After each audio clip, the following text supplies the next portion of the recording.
우리 하나님 말씀 같이 보시겠습니다. 오늘 보실 말씀 출애굽기 3장 우리 7절부터 12절 말씀까지 우리 한 절씩 서로 나누어서 같이 교독하도록 하겠습니다. 성경을 갖고 계신 분은 구약성경 85페이지에 있고 앞에 화면을 보셔도 될 것 같습니다. 7절부터 12절까지 우리 한 절씩 서로 나누어서 교독하도록 하겠습니다. 여호와께서 이르시되 내가 애굽에 있는 내 백성의 고통을 분명히 보고 그들이 그들의 감독자로 말미암아 부르짖음을 듣고 그 근심을 알고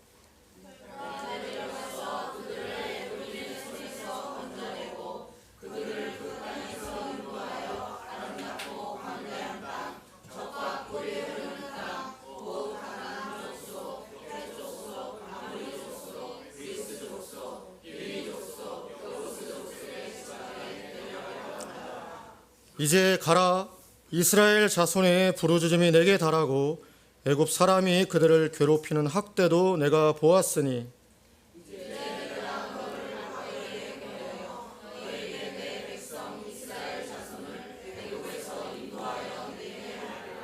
모세가 하나님께 아뢰되 내가 누구이기에 바로에게 가며 이스라엘 자손을 애굽에서 인도하여 내리이까 내가 반드시 너와 함께 있으리라.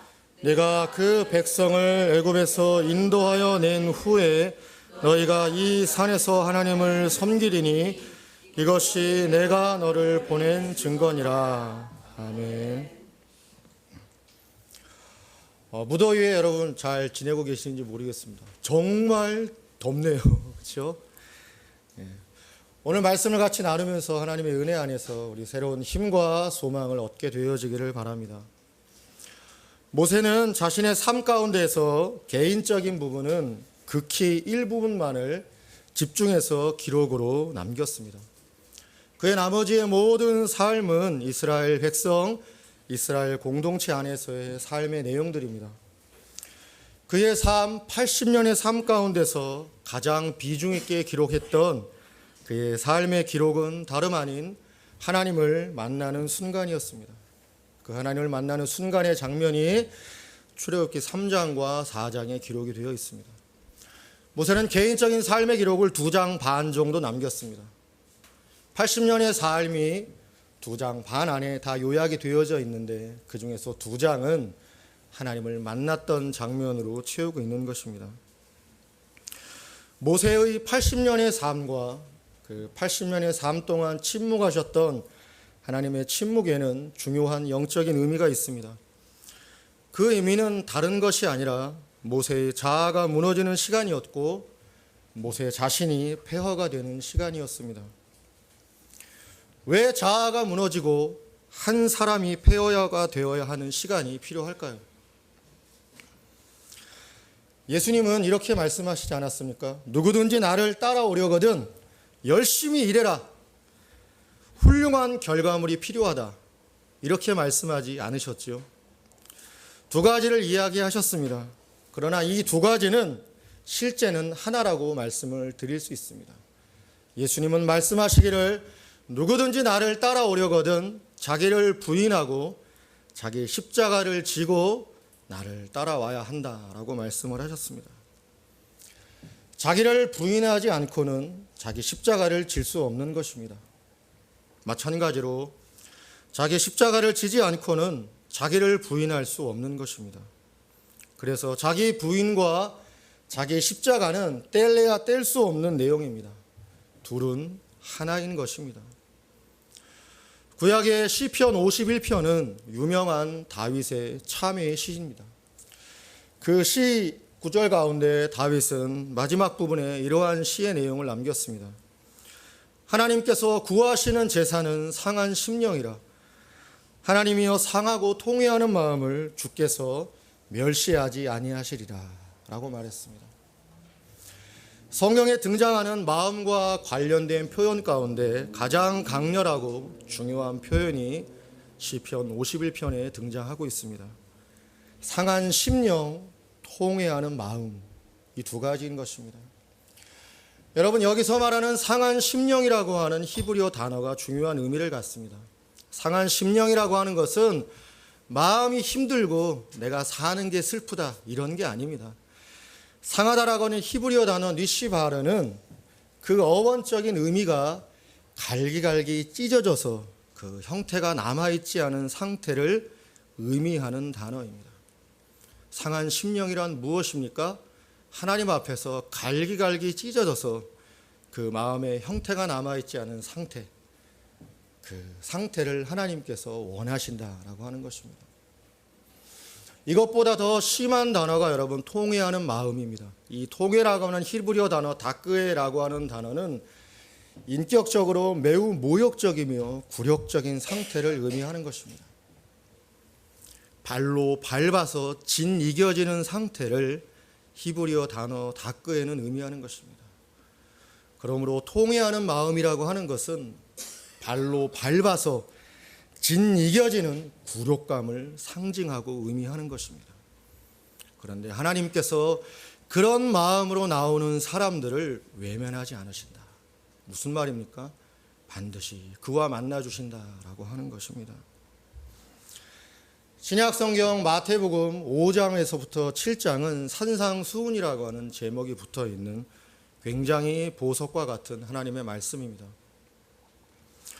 만약 여러분이 그리스도인이 어떻게 살아야 하는지, 지금 내가 도대체 어떻게 해야 하는지에 대한 궁금증이 있다면 오늘 집에 돌아가셔서 마태복음 5장과 6장과 7장을 마음을 다해서 묵상하며 진심으로 읽어보십시오. 산상수훈에는 그 답이 있습니다.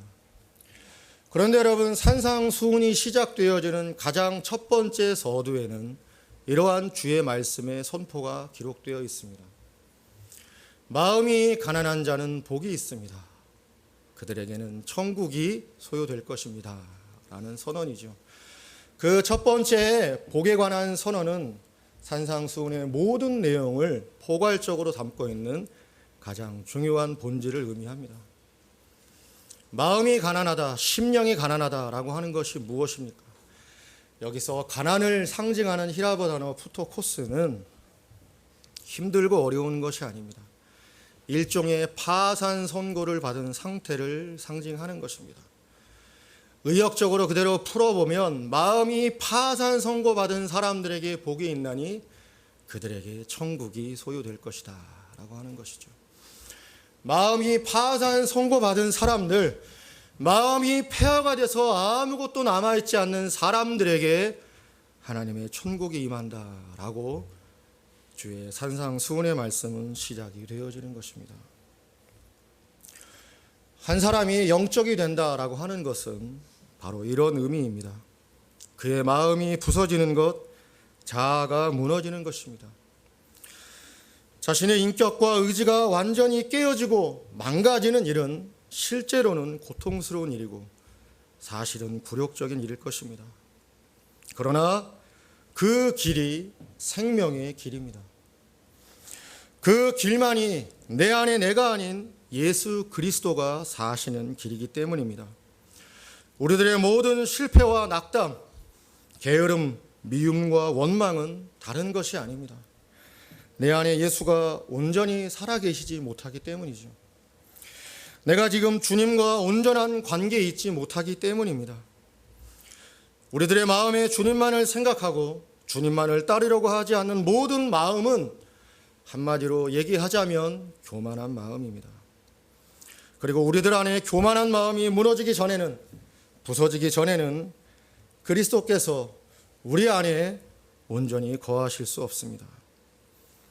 우리들의 모든 고통의 근원은 살기가 힘든 것이 결코 아닙니다.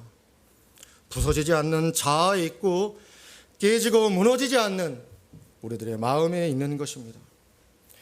한 인간으로서 하나님 앞에서 폐허가 되는 것이 무엇인지를 모르는 한 우리는 절대 온전히 하나님만 바라고 의지하고 순종하며 살지 못합니다.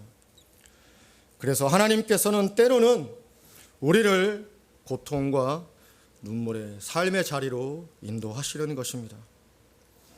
왜 하나님은 당신의 자녀들을 허벌판과도 같은 광야의 삶으로 내몰아 가실까요? 우리가 그렇게 내몰릴 때에야 비로소 우리들이 자신의 길을 버리고 자신의 권리를 포기하고 자신의 명예를 초계와 같이 버릴 수 있기 때문에 그렇습니다. 오늘 우리가 읽은 성경 본문 7절을 같이 주목해서 한번 보도록 하겠습니다. 7절은 이렇게 기록이 되어 있습니다. 여호와께서 이르시되 내가 애굽에 있는 내 백성의 고통을 분명히 보고 그들이 그들의 감독자로 말미암아 부르짖음을 듣고 그 근심을 알고, 이렇게 기록이 되어 있습니다. 하나님은 당신의 자녀들, 당신의 언약의 백성들의 고통과 눈물을 보고 있다고 말씀하고 있습니다. 그의 고통의 소리를 듣고 있고 그들의 아픔을 알고 있다라고 말씀을 드리고 있습니다.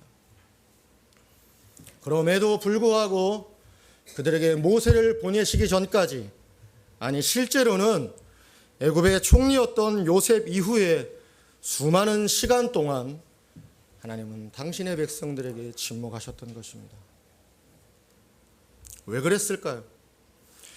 왜 그 기나긴 시간의 고통의 시간을 당신의 백성들에게 보내게 하셨을까요? 다른 이유가 아닙니다.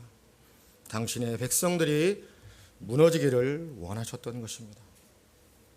세상을 상징하는 애굽에서 더 이상 그 애굽에 기댈 것이나 그 애굽에 소망을 둘 것이 아무것도 없다라고 하는 소망에 대한 완전 포기를 하나님께서는 원하셨던 것입니다. 그렇기 때문에 애굽에서 고통하며 신음하며 괴로워했던 삶의 시간은 오히려 하나님의 자비였던 것입니다. 만약 이스라엘의 민족의 애굽에서의 고통의 시간이 하나님의 자비였다는 사실에 여러분의 마음이 공감이 되지 않는다면 여러분은 아직 영적으로 사람이 새로워진다는 것이 무엇인지를 잘 모르는 것입니다. 우리들은 얼핏 이렇게 생각할 수 있습니다. 애굽에서 잘 살고 힘이 있고 능력이 있어서 오히려 더 당당하게 하나님을 증거하면 되지 않겠느냐, 그게 오히려 더 좋은 결과들을 만들어낼 수 있지 않겠느냐라고 우리는 생각해 볼 수 있습니다. 그러나 결코 인간이 그런 존재가 아니라고 하는 것입니다. 만약 인간이 그렇게 가능성과 성공을 통해서 자신의 열심적인 결과물로 변화될 수 있는 존재들이었다면 예수님께서는 그렇게 말씀하실 리가 전혀 없습니다. 누구든지 나를 따라오려거든 자기를 부인하라고 이 끔찍하고 어려운 명령을 내리셨을 리가 전혀 없습니다. 자기를 부인해라, 너를 무너뜨려라, 네 자신이 폐허가 되어야 한다, 이런 말씀을 남기셨을 리가 없습니다. 버려야 살고 무너져야 살고 폐허가 되어야 새 출발을 할 수 있는 것입니다. 물론 이런 일들이 단번에 해결되고 끝나는 일은 아닙니다. 자아를 죽이는 일은 계속 되어져야 하는 일입니다. 그러나 마음이 무너지고 폐허가 되는 것을 통해 우리는 우리 자신의 영혼의 변화를 확인해야 합니다. 스스로 자신의 영혼이 변화되어졌다는 사실을 확인해야 되고 서로를 위로하고 격려하며 확인해 주어야 하는 것입니다. 이 세상의 모든 것이 무너지고 심지어는 나 자신조차 망가지고 부서진다고 해도 하나님은 나의 전부요 모든 것이 되어주시는 참 아버지고 주님이시다라고 하는 것이 그 마음에 있는지 없는지를 스스로 확인하고 서로가 확인해 주어야 하는 것입니다. 하나님은 당신의 백성인 이스라엘 안에 이 마음이 확실해지기를 기다리셨던 것입니다. 그 기다림의 시간이 성경에는 440년이었다고 기록으로 남겨주고 있는 것입니다. 그래서 그들이 고통을 받고 그들의 고통을 보시면서도 그들이 도움을 호소하고 도움을 받을 자리가 없는 그 애통의 소리를 들으면서 그 그 슬픔을 아시면서도 하나님은 기다리시고 또 기다리셨던 것입니다. 세상에 소망이 있습니까? 여러분의 삶에 희망이 있습니까? 여러분 안에 활력이 있습니까? 세상을 향하는 우리들의 모든 마음은 거짓된 것입니다. 세상은 우리를 책임져 주지도 않고 우리에게 보상해 주지도 않습니다. 세상은 그저 우리를 위협만 하고 유혹만 할 뿐입니다. 여러분이 지금까지 세상을 살아오시면서 세상에는 아무것도 기댈 것이 없다, 세상에는 아무런 소망이 없다, 심지어 내 인생 자체도 아무것도 아니다라고 하는 마음 안에서 하나님을 바라보지 않는다면 여러분의 마음은 아직도 무너지지 않은 것입니다. 여러분은 폐허가 무엇인지를 아직 잘 모르는 것입니다. 사람이 영적으로 새로워진다는 것이 무엇인지를 충분하게 잘 알고 있지 못하는 것입니다. 우리는 종종 하나님이 우리와 함께 하신다, 하나님이 우리 가운데 소망되어 주신다는 말을 종종 합니다. 그러나 그것이 정말 여러분의 마음에 기쁨이 되고 있습니까? 하나님만이 정말로 나의 소망이다라고 하는 것이 여러분의 마음에 가득 채워지고 있느냐라고 하는 것입니다.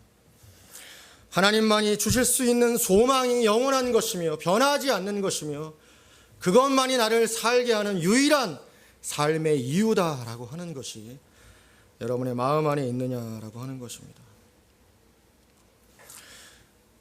하나님께서는 당신의 백성들을 애굽이라는 세상에서 고통받고 괴로움을 당하도록 하셨습니다. 그럼으로써 스스로 애굽을 포기하게 하셨던 것입니다. 다시는 저 애굽을 쳐다보지 않으리라, 다시는 저 세상에 내 마음을 주지 않으리라 라고 하는 그 자리로 당신의 백성들이 오기까지 하나님은 인내하셨던 것입니다. 사랑하는 형제 자매 여러분, 혹시 고통 가운데 계십니까? 그렇다면 하나님을 의지하십시오. 그리고 여러분 자신을 버리십시오. 여러분의 가능성, 여러분의 능력, 여러분의 지난 과거의 화려함들, 기억들을 내려놓으십시오. 그리고 하나님 앞에 엎드리십시오. 하나님의 백성들에겐 하나님의 보호하심과 인도하심이 분명히 있습니다. 그 하나님의 뜻을 깨닫고 알기 위해서 여러분 자신을 내려놓고 하나님 앞으로 나아오십시오. 깨지고 부서진 마음으로, 폐허가 된 마음으로 나와 하나님을 만나십시오. 하나님이 정말로 살아있는 하나님이라고 하는 사실을 여러분 스스로가 만나고 여러분 스스로가 확인하시기 바랍니다. 하나님의 은혜가 여러분과 함께 할 것입니다. 왜 우리가 하나님과 만나야 합니까? 왜 우리가 하나님의 은혜를 받아야만 합니까? 왜 우리가 하나님과 올바른 관계를 회복해야 합니까? 그래야만 우리에게 평안과 쉼이 있기 때문에 그렇습니다. 평안하고 싶으십니까? 정말 쉬고 싶으십니까?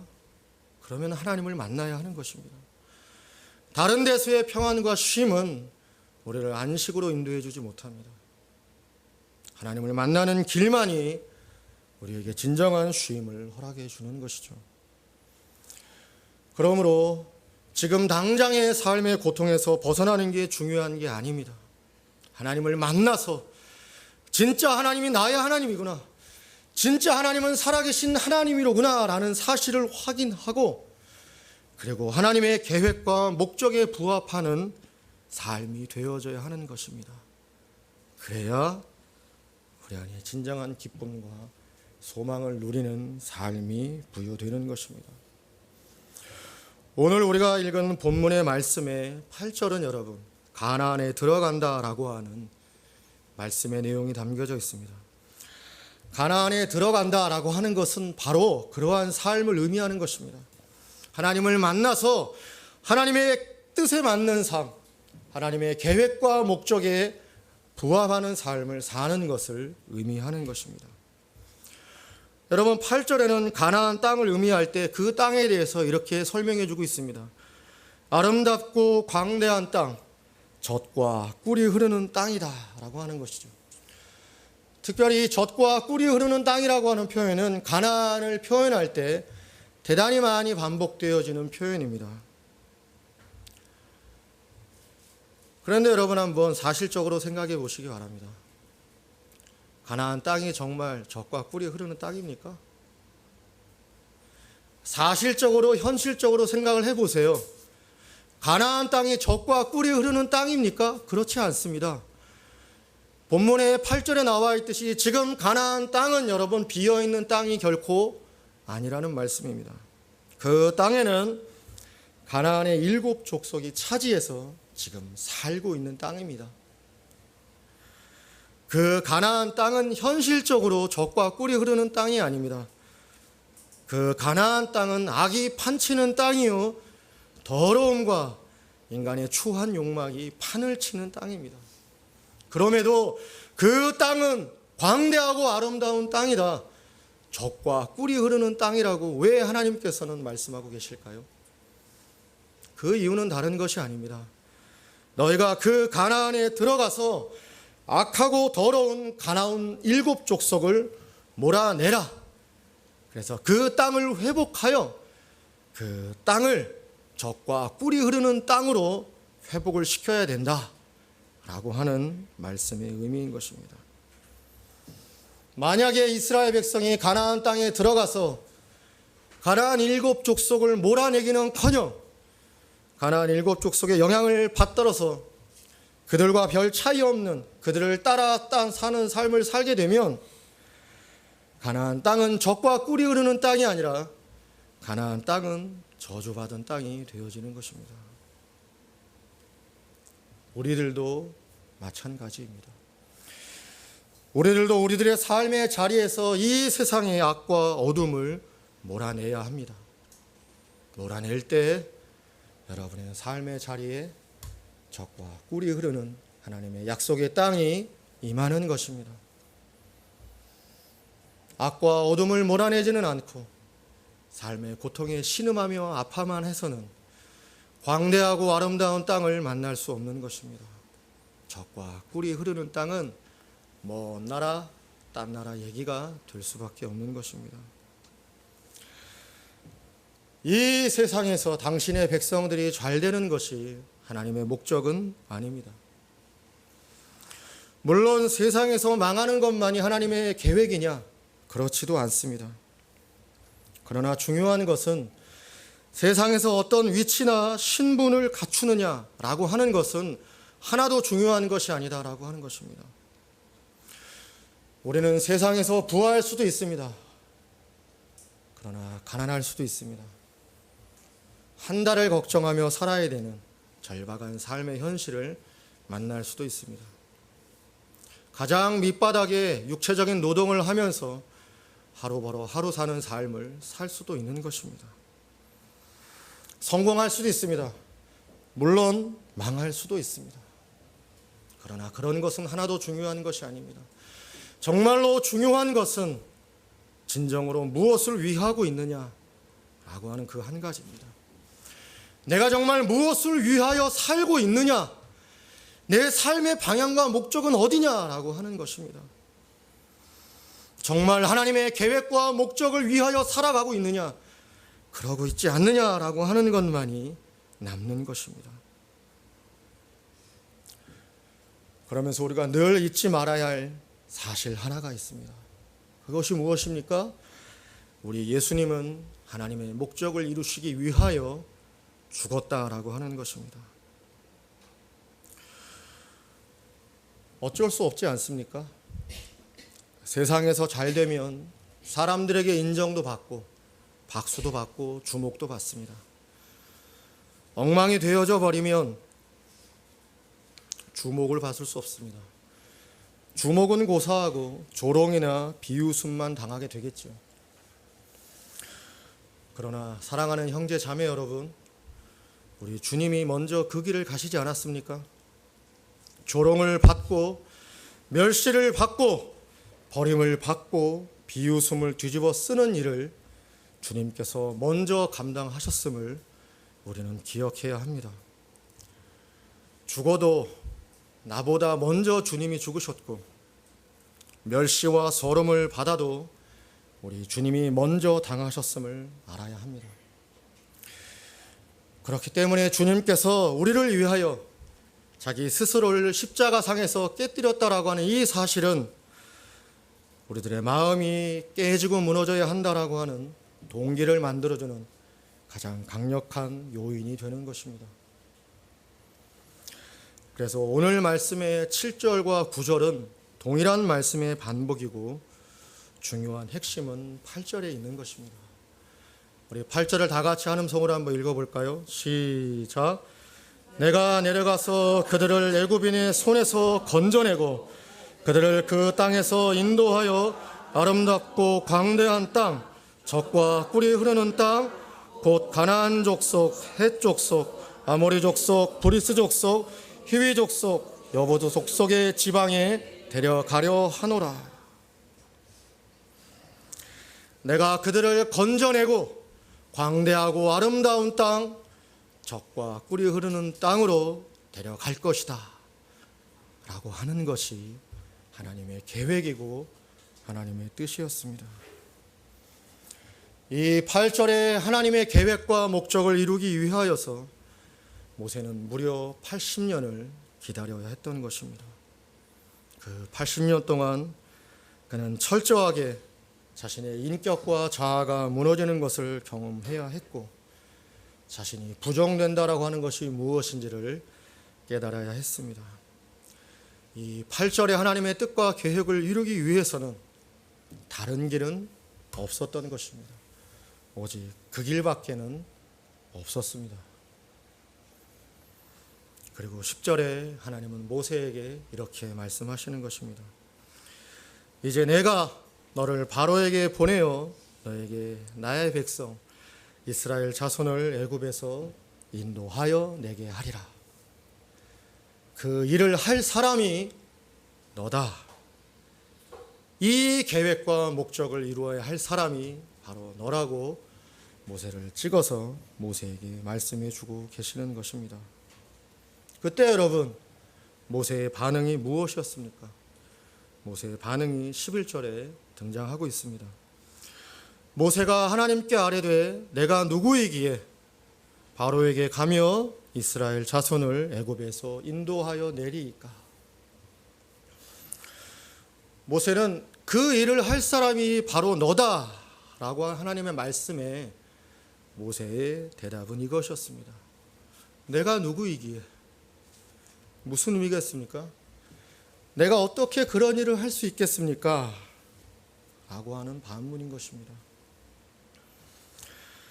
80의 노인이 된 모세를 한번 여러분 생각해 보시기 바랬습니다. 생각해 보기를 바랍니다.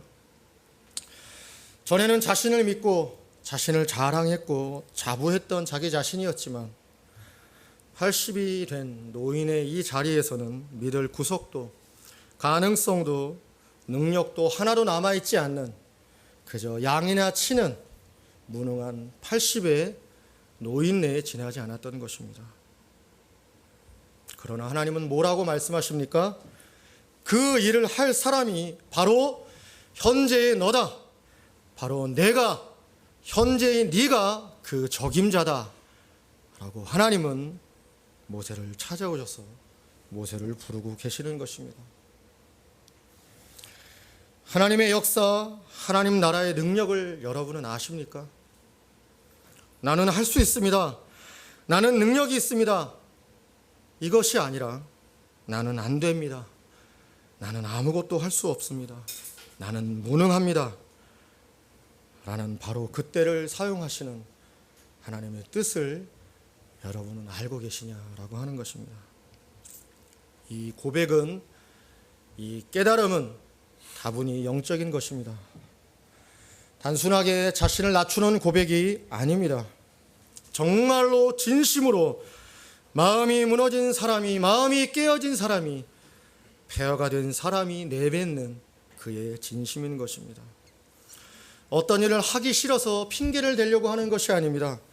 한두 번 슬쩍 거절해 보면서 밀당을 나누기 위해서 나누는 얘기가 절대 아닌 것입니다. 인간적인 가능성이 완전히 무너져버린 사람, 자신의 능력이 종이 한 장도 되지 못한다는 사실을 깨달은 사람, 자신의 경험과 지식이 한낱 먼지나 쓰레기에 지나지 않는다는 사실을 아는 사람이 얘기할 수 있는 진정한 영적인 깨달음인 것입니다. 이러한 깨달음은 비단 모세에게만 해당되는 깨달음이 아닙니다. 하나님의 말씀에 나와 있는 무수한 하나님의 자녀들 속에 그가 정말로 영적으로 거듭났으며 그가 정말로 하나님을 경외하고 예배하고 섬기는 사람이라고 하면 누구든지 이 고백의 자리에 이 고백을 하나님께 드렸던 것입니다. 다윗은 모든 전쟁에서 승리하며 승승장구할 때 나는 백향목궁에 거하고 하나님은 저 천도끼고래 같은 천막에 거하고 있음을 내가 볼 수 없다. 내가 하나님의 집을 지어야 되겠다라고 하나님께 고백했을 때 하나님의 놀라운 축복을 받았습니다. 너와 내 자손의 집이 영원할 것이다 라고 하는 축복의 약속의 말씀을 받고 그때 다윗이 뭐라고 고백했는지 아십니까, 여러분? 사무엘하 7장 18절은 이렇게 교훈해 줍니다. 다윗 왕이 여호와 앞에 들어가 앉아서 가로되 주 여호와여, 나는 누구이기에 내 집이 무엇이기에 나로 이에 이르게 하시나이까. 이것이 다윗의 고백이었던 것입니다. 다윗의 뒤를 이어서 끔찍한 시간들을 거쳐 나간 후에 우여곡절을 거쳐서 왕이 되어졌던 그의 아들 솔로몬도 이렇게 고백을 합니다. 여호와 나의 하나님이여, 주께서 종으로 주의 아비 다윗을 대신하여 나 같은 사람을 왕이 되게 하셨으니 종은 작은 아이라 뭘 해야 될 줄 도무지 알지 못하겠습니다. 하나님의 말씀을 대언해야 되는 예언자들도 하나님께 부름을 받을 때 동일한 고백을 하나님께 드렸던 것입니다. 이사야가 하나님께 부름을 받은 이사야 6장의 소명의 장에는 이사야는 이렇게 하나님께 고백하였습니다. 그때 내가 마르되 화로다. 나는 망하게 되었도다. 나는 입술이 더럽고 부정한 사람이요 입술이 추한 백성 중에 거하면서 여호와 만군의 하나님을 배웠도다. 신약으로 넘어간다고 예외가 있겠습니까? 세례 요한은 예수님에게 직접 여자에게서 낳은 자 중에 가장 큰 자라고 하는 인정을 받았던 사람입니다. 그러나 세례 요한은 30년을 기다렸습니다. 빈들에서 광야에서 외롭게 기다리다가 하나님의 말씀이 임하였을 때 드디어 하나님의 부르심 속에서 자기에게 주어진 사명을 감당했습니다. 그러면서 자기 자신을 고백하기를 나는 빈들에서 외치는 소리에 불과하다. 인격도 아니고 능력자도 아니고 하나님께 세움받은 특별한 존재도 아니라고 얘기하는 거예요. 나는 그저 외치다가 사라지는 소리에 불과하다 라고 고백을 했던 것입니다. 그러므로 여러분, 우리는 주목을 해야 됩니다. 여러분의 심령을 다해서 성경이 말하고 있는 하나님과 만나는 사람의 자리가 어디인지, 사람이 변화되어서 영적으로 거듭나 새로운 사람이 돼서 하나님의 자녀가 되는 자리가 무엇인지를 여러분 주목을 해야 하는 것입니다. 왜 하나님은 모세를 80세가 되어져 버렸을 때, 노인네가 되어져 버렸을 때 찾아왔는가? 왜 그 좋은 시절을 다 지나가게 하고, 왜 그 좋은 삶의 기회들을 다 날려보내고 이제서야 아무짝에도 쓸모없는 집행이나 짓고 사는 모세를 찾아와서 네가 적임자야, 네가 해야 되라고 모세를 부르고 계시는지를 우리는 주목해야 하는 것입니다. 그 답이 여러분 오늘 12절에 나와 있는 것입니다. 내가 누구이기에 라고 하는 모세의 질문에 대한 하나님의 위대한 성경적인 답변이 12절이며 저와 여러분이 가지고 있는 진정한 영적인 의문에 대한 답도 12절 안에 들어가 있는 것입니다. 하나님이 이르시되 내가 반드시 너와 함께 있으리라. 내가 그 백성을 애굽에서 인도하여 낸 후에 너희가 이 산에서 하나님을 섬기리니 이것이 내가 너를 보낸 증거니라. 원래 히브리어 본문은 순서가 이렇지 않습니다. 원래 히브리 본문의 순서는 이렇습니다. 하나님이 이르시되 내가 반드시 너와 함께 있으리라. 이것이 내가 너를 보낸 증거니라. 네가 그 백성을 애굽에서 인도하여 낸 후에 너희가 이 산에서 나 하나님을 섬길 것이다. 이것이 내가 너를 보낸 증거라고 하는 말씀이 마지막에 나오는 것이 아니라 내가 반드시 너와 함께 있으리라, 그 다음에 바로 등장하는 것입니다. 하나님이 모세에게 주시는 답변, 내가 누구이기에 라고 하는 질문의 답변은 전혀 다른 내용인 것입니다. 모세는 내가 누구입니까? 라고 물은 거예요. 내가 어떻게 그런 일을 할 수 있습니까? 라고, 나는 아니지 않습니까? 라고 물은 것입니다. 거기에 대한 하나님의 답변은 너는 이러이러한 사람이니까 이러이러해서 이렇게 할 수 있다. 그렇게 하나님께서 답을 내려주시는 것이 아닙니다. 하나님의 답은 모세의 질문을 초월합니다. 저와 여러분의 생각을 넘어서는 것입니다. 중요한 것은 네가 할 수 있느냐 없느냐가 아니라, 너에게 능력이 있느냐 없느냐가 아니라, 중요한 것은 내가 반드시 너와 함께 한다. 이것만이 중요하고 이것만이 본질이다 라고 하는 것입니다. 내가 반드시 너와 함께 한다. 이것이 내가 너를 보내는 증거다 라고 하나님은 모세와 그리고 저와 여러분에게 말씀을 해주고 계시는 것입니다. 여러분의 삶에 정말 하나님이 함께 하십니까? 여러분의 삶이 흔들리고 여러분의 삶이 무너지고 있을지라도 하나님이 여러분과 함께 하신다는 사실이 조금도 의심되지 않으십니까? 하나님은 정말 여러분의 하나님이신가요?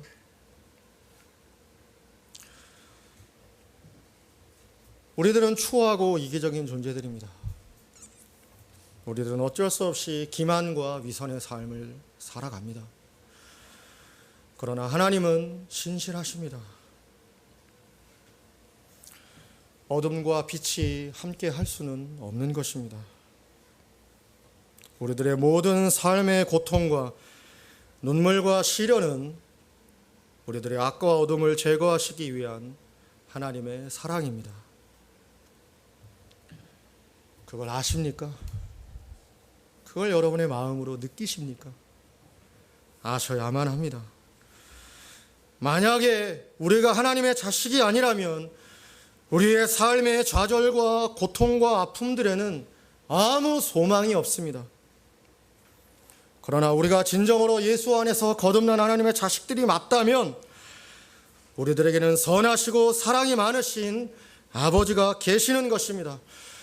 우리들의 모든 삶의 아픔과 고독과 쓰림을 보시고 들으시고 아시는 아버지이신 것입니다. 우리 아버지가 그 내용을 몰라서, 우리 하나님이 그 능력이 없어서 우리를 그냥 내버려 두시는 게 아니라는 것입니다. 우리들의 마음이 무너지기를, 우리가 영적으로 실제적으로 폐허가 된 죄의 자리에 서서 하나님을 만나고 하나님을 찾는 것이 무엇인지를 하나님은 알게 하시기 위해서 우리를 그러한 삶의 자리로 나아가게 하시는 것입니다. 그리고 우리들의 마음에 단 하나의 마음을 주시기 위함입니다. 그 마음이 무엇입니까? 내가 반드시 너와 함께 한다. 내가 반드시 너와 함께 한다. 너는 슬픔으로 끝나지 않는다. 좌절과 외로움으로 끝나지 않는다.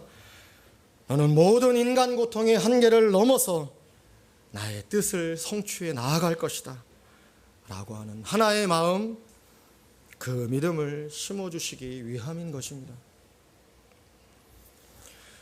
우리들의 삶의 아픈 상황이 절대적인 것이 아니라 하나님만을 향하고 하나님만을 바라보시게 하기 위해서 하나님은 우리들을 눈물 같은 삶의 광야의 자리에 있게 하시는 것입니다. 그 안에서 그 속에서 이 세상에는 아무 소망이 없다는 것을, 육신적인 나는 아무 의미도 없고 아무 능력도 없는 존재라고 하는 것을 온 마음으로 알게 하시는 것입니다. 그것이 하나님의 은혜와 사랑이 아니고 무엇이겠습니까?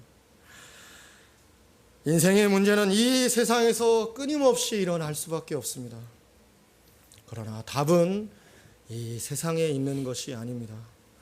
언제나 답은 하나님과 여러분과의 관계에 있는 것입니다.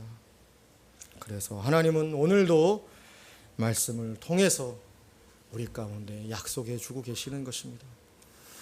내가 너와 반드시 함께한다. 내가 너와 반드시 함께한다. 그러니 나를 믿어라. 나를 의지해라. 나를 바라보라. 라고 말이죠. 하나님을 향한 이 마음이, 믿음이 오늘 여러분에게 빛과 소망이 되어지기를 간절히 소망해 봅니다. 아멘.